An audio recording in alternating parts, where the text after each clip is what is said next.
Jones. I am a commercial advertising photographer and a Canon Explorer of Light. Been doing this for about 40 years, and chances are you've seen my work either in magazines, billboards, coffee table books. Been around a long time doing this. When I started out, everyone I talked to said, don't expect to make a living with your camera or what you love to do. I heard that from my professors. I heard that from my parents. My dad wanted me to get a real job, but I kept plugging through. And here I am 40 years later, and I am full of advice on how to be successful. I hope you're with me on this.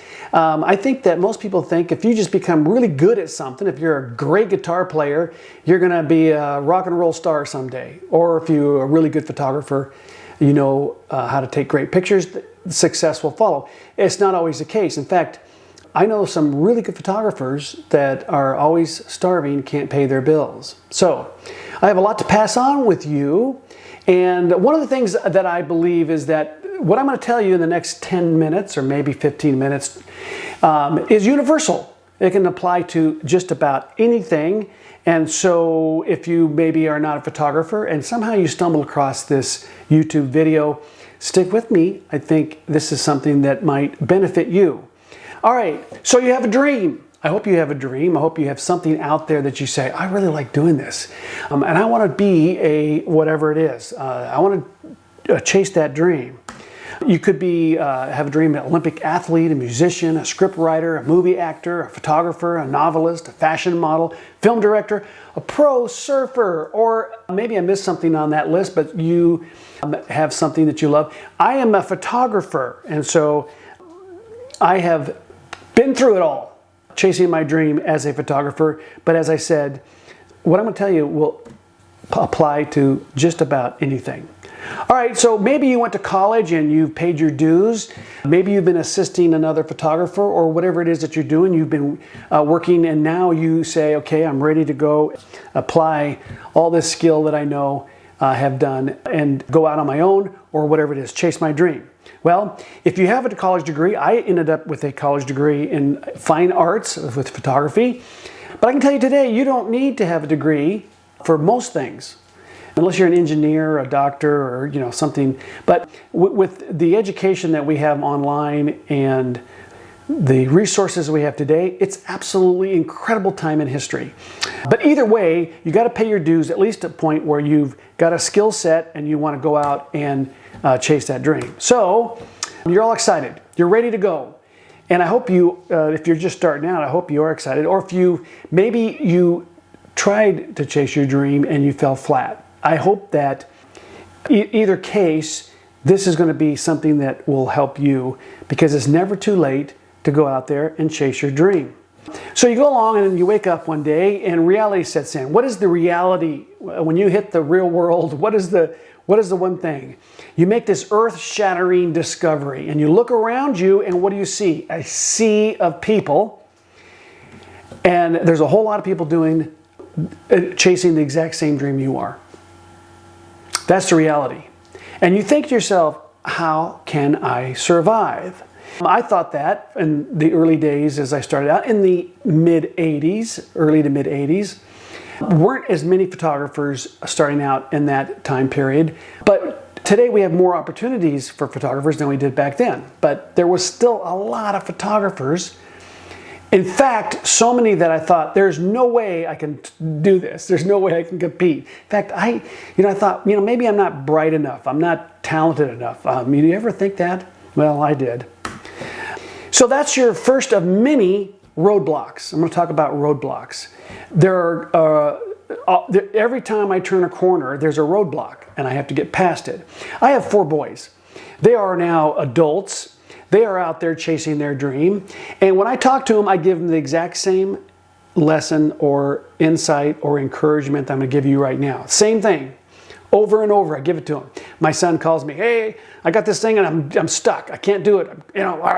And he gets frustrated. And what happens? Well, when you get frustrated, we'll talk about that in a minute. But there's so many roadblocks. And the thing is we are emotional, right? And we give into fear. Fear is that one thing. And we get overwhelmed by it.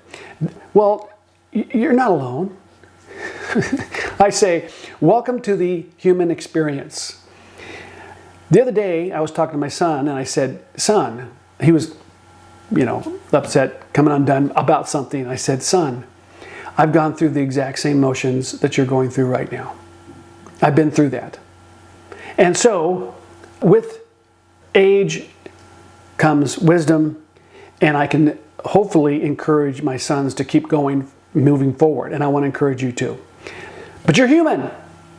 And you discover that you're not as strong or tough or whatever as you think you are. I have all sorts of stories about my first portfolio showings when I started out in knocking on ad agencies' doors. Oh, it's brutal. It was brutal. All right. But you know what? You say, look, I decide I'm going to go and press on, and you're full of optimism. You say, okay, I'm going to keep going. There's a lot of people out there. No worries. I'm going to keep chasing my dream. I hope good for you. I hope you are full of optimism. Well, you hit another brick wall. And this is that brick wall that I think is the one that killed me. The one that literally put me into the grave. And I say it put me into the point where I wanted to quit. So, and it's probably the most difficult roadblock you will come across. And it is called the experience of your first rejection. The rejection that you put maybe your portfolio together and you go out there and you exert yourself in the marketplace, and what do they tell you? You suck. That happened to me.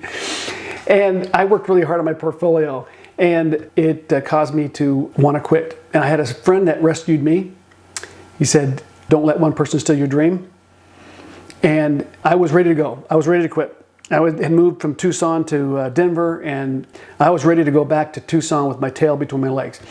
One portfolio, the first one, and one rejection was enough to put me under and make me want to quit. And it hurt. It hurt so bad, and I've always considered myself a pretty tough, I was in sports, got a hard head, and I used to, knock at it with the best of them. But when it came to my love of photography and my passion for photography, and having someone tell me to basically, good luck, you're not gonna make it in this field. That really hurt me. And so if you have not got to that point where you've exerted yourself in the marketplace, it's going to happen. And what's going to happen is you're going to want to quit. There's a lot of people that have chased a dream that quit. We'll talk more about that in a minute. So you want to give up, and that's natural. That's a natural human experience and emotion that happens to all of us. You're not alone. This is what I keep saying to my kids. You're not alone. You're not the only one on the planet that's experienced rejection to the point of tears.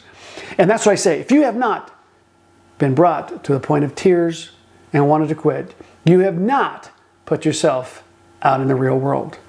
It's 100% guarantee that if you do put yourself out in the real world, you will be rejected, and it will hurt. And when you first get that rejection, it will bring you to tears.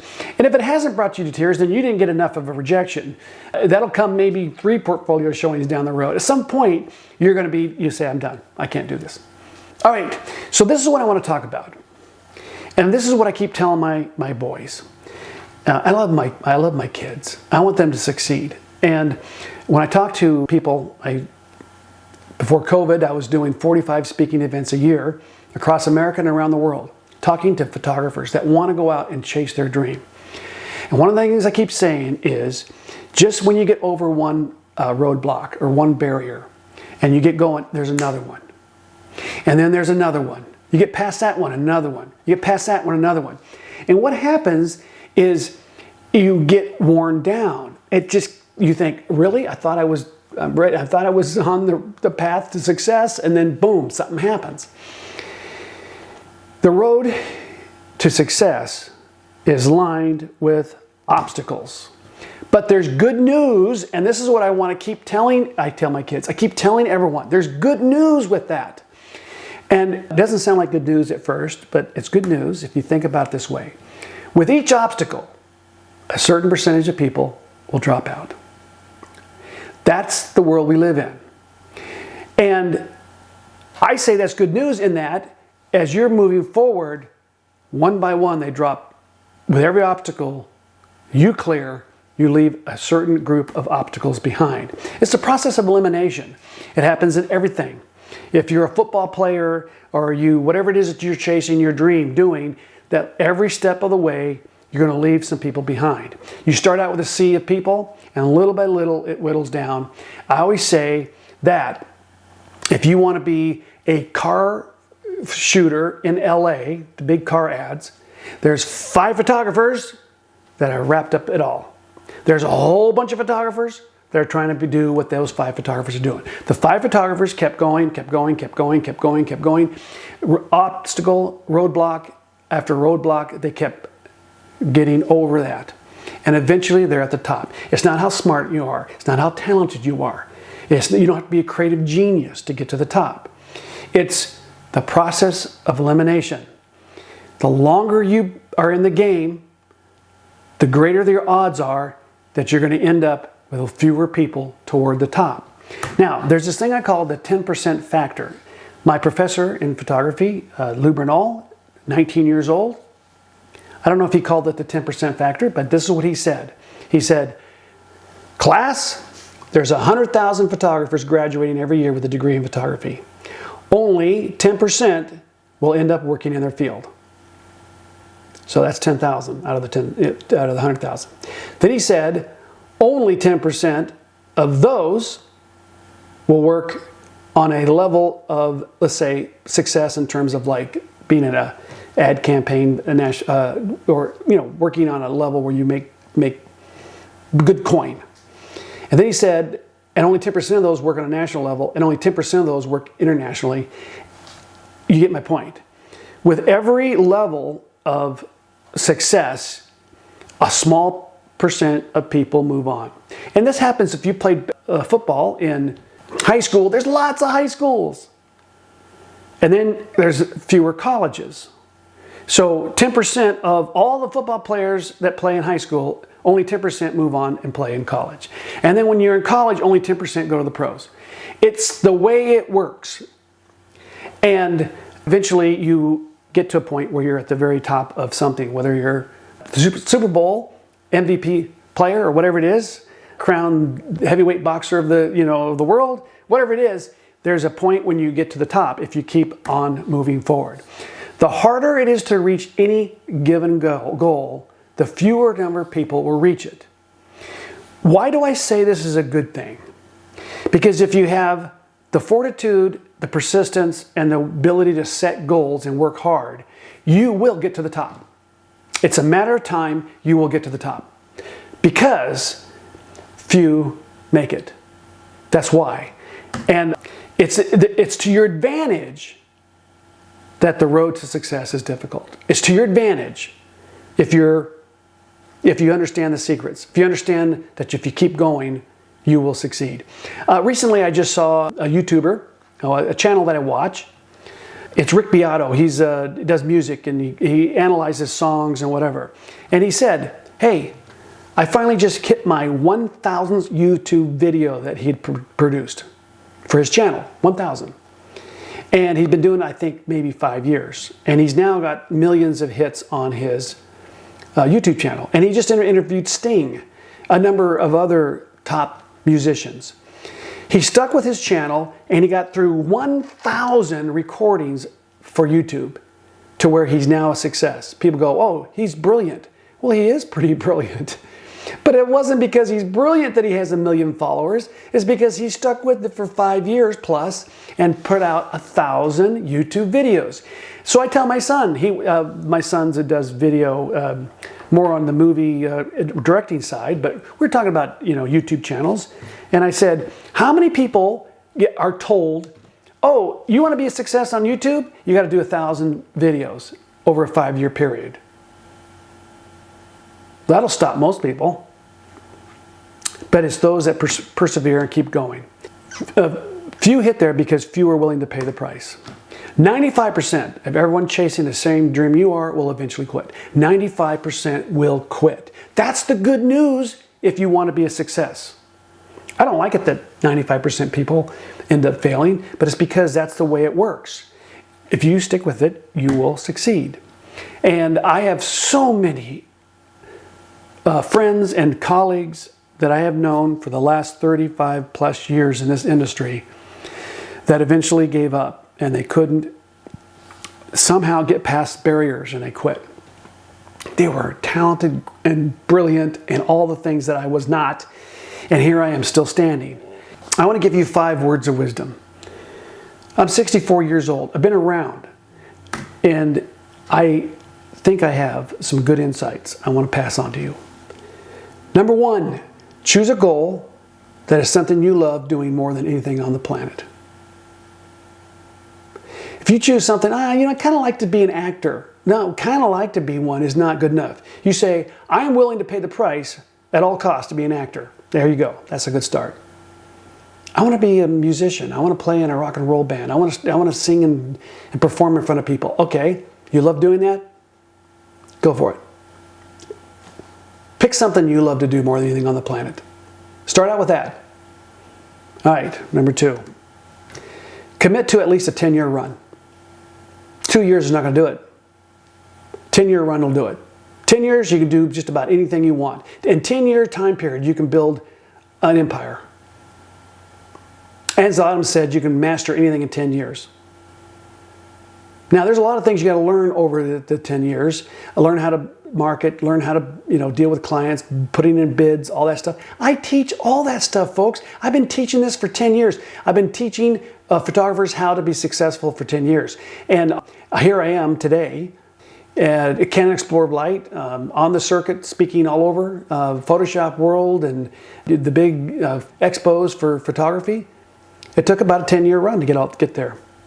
It doesn't happen overnight. But if you got 10 years, do you have 10 years left on this planet? I hope so. Nobody knows. All right, don't listen to the naysayers.